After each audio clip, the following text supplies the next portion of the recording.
में जहां जहरीली शराब पीने से हुई 20 से ज़्यादा मौतों के बाद प्रशासन नींद से जगा है, जिसके बाद कई जिलों में आबकारी विभाग अब तक दबिश देकर अवैध शराब बनाने वालों पर शिकंजा कस रही है। इसी कड़ी में इंदौर के सांवेर में अवैध शराब बनाने वालों पर कार्रवाई करने गई पुलिस टीम पर भीड़ ने हमला कर दिया। पुलिसकर्मियों के घायल होने की सूचना मिली है। हमले के दौरान हुई भगदड़ में एक महिला की मौत हो गई, जिसके बाद स्थानीय लोगों ने थाने का घेराव कर दिया। लोगों के मुताबिक बुधवार की दमीनी रात पुलिस टाइल टीम को सांवेर के पास पड़ोदिया खाना ग्राम में शराब दुकान पर अवैध रूप से शराब बिकने की सूचना मिली थी। सूचना के बाद पुलिस जब मौके पर पहुंची तो वहां विवाद हो गया, जिसके बाद गांव के करीब 50 लोगों ने डायल 100 की टीम को गांव में ही घेर दिया। भीड़ ने पुलिस की टीम पर हमला कर दिया। वहीं पुलिस का कहना है कि थाने का घेराव के दौरान भी भगदड़ हो जाने के बाद एक महिला रास्ते में गिर गई थी, जो भगदड़ में गंभीर रूप से घायल हो गई। अस्पताल ले जाते समय उसकी मौत हो गई। वहीं स्थानीय लोगों का आरोप है कि पुलिस द्वारा धक्का देने से महिला की मौत हुई। एक महिला की डेथ हो गई, क्या है पूरा मामला? मामला ये है कि पुलिस वाले जो थे वो 100 नंबर डायल वाले दारू वाले को पकड़ रहे थे। हाँ। और वहाँ से ऐसी भागदड़ मची, पुलिस गाड़ी रोकी उन्होंने, पुलिस दारू वाले की, और वहाँ से ये भगे। पुलिस वाले उनके पीछा कर रहे थे, गाड़ी रोकी उन्होंने, गाड़ी दारू वाले ने उनके पीछा करा पुलिस वाले ने। जहाँ मेरी भानेज जो खड़ी थी वहाँ पुलिस वाला टल्ला लगा और मेरी भानेज गिर गई और मरत हो गई वहीं पे। तो उस टाइम पे जब पुलिस की भगदड़ मच रही थी तो पुलिस दारू पकड़ने की कितनी पेटी दारू? उसमें तो कोई जानकारी नहीं है कि कितनी पकड़ रही थी। ये जानकारी जरूर थी कि ये पुलिस वाले दारू वालों को पकड़ पीछा कर रहे थे। जो जिसको पकड़ रहे थे वो नहीं, आपका कोई रहने वाले कोई परिचित नहीं थे। कौन थे क्या मालूम थे, भग गए, या जानकारी हमारे पास नहीं है। गिरे क्या नाम है और कहाँ के रहने वाले? वो गिरे मेरी भानेज थी, ममता नाम है उन बालिका का।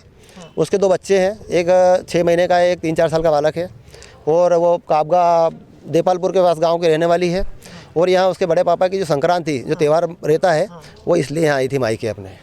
तो इसमें सरासर गलती आप किसकी? बिल्कुल पुलिस वाले गलती है। उनका धक्का लगा और गिर गई। आप क्या चाहते हो, क्या होना? हम तो ये चाहते हैं कि जो दोषी पुलिस वाले हैं वो उनके बिल्कुल कार्रवाई हो, निष्पक्ष जाँच हो, और जो भी बालिका को जो उनके बच्चे के हिसाब जो आर्थिक मदद जो उनको चाहिए वो दे। पुलिस के अलावा एसडीएम के द्वारा आपको क्या? हमको ये आश्वासन दिया गया है कि जो उचित कार्रवाई की जाएगी, जो दोषी उनको सजा दी जाएगी, और आपको जो बालिका वगैरह इनको जो आर्थिक जो हम सब बनेगा सरकार के लेवल में उसको मदद दी जाएगी। आपका नाम बता दीजिए। जी, मेरा नाम संतोष डाबी है, बड़ोदिया खान का निवासी हूँ। मृतका मेरी भानेज थी।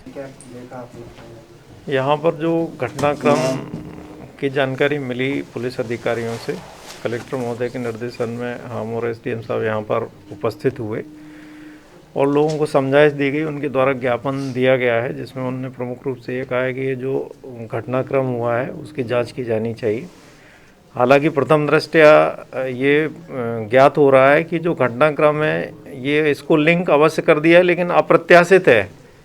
इसका घटना से एकदम सीधा संबंध कोई स्थापित नहीं हो रहा है, क्योंकि जहाँ पर ये पुलिस के द्वारा जिस वाहन में शराब रखी हुई थी, जहाँ से जो आरोपी थे उससे ये अलग गली में घर उस महिला का स्थित है, तो निश्चित रूप से उसका सीधा संबंध इस घटनाक्रम से नहीं है।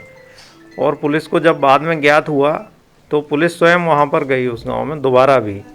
तो ये प्रथम दृष्टया ये स्पष्ट है कि इस घटनाक्रम का सीधा लिंक नहीं है, लेकिन घटनाक्रम एक साथ लगभग एक ही समय पर हुआ है, इसलिए उसका लिंक प्रथम दृष्टया नहीं होने के बावजूद भी बताया गया। यहाँ पर हम लोग आए और हमारे एडिशनल एसपी ने और हमने भीड़ को समझाइश दी, और सभी इसमें कुछ जनप्रतिनिधि भी शामिल थे। समझाइश देने पर लोग यहाँ से चले गए हैं। सर, परिजनों के अलावा गांव वालों का भी जो आरोप है कि पुलिस की भगदड़ के कारण ही महिला की मौत हुई, इसकी क्या? इसमें देखिए, वो जब बॉडी का पोस्टमार्टम होगा तब घटना उसमें उसकी मृत्यु किस प्रकार से हुई वो पोस्टमार्टम रिपोर्ट में स्पष्ट हो पाएगा। सहायता के लिए बोला गया, तो किस प्रकार की सहायता शासन प्रशासन कर रहा है? निश्चित रूप से इसमें ये मांग आई थी कि जो महिला है उसके छोटे बच्चे हैं और आर्थिक सहायता दी जानी चाहिए। इसमें कलेक्टर महोदय से मेरी चर्चा हुई है और रेड क्रॉस से भी देंगे, और अन्य किसी योजना में भी यदि कवर होगी तो उसको सहायता दी जाएगी। सर, 3 मुख्य मांगे रखी थी उन्होंने, सर क्या क्या रखी थी सर? इसमें एक तो उन्होंने ये कहा है कि इस घटना की जांच की जानी चाहिए, दूसरा ये था कि उनकी सहायता दी जानी चाहिए, और भविष्य में कुछ सड़क दुर्घटना से संबंधित विषय बताया कि सड़क दुर्घटना नहीं हो सके इसके भी उपाय किए जाने चाहिए। शराब बेच रहे थे और दूसरे भी कुछ 28 वर्ष तकरीबन। महिला का नाम? ममता सोलंकी। वो भी कुछ जिला के? नहीं, परिवार से अभी ऐसा कुछ ज्ञात नहीं हुआ कुछ।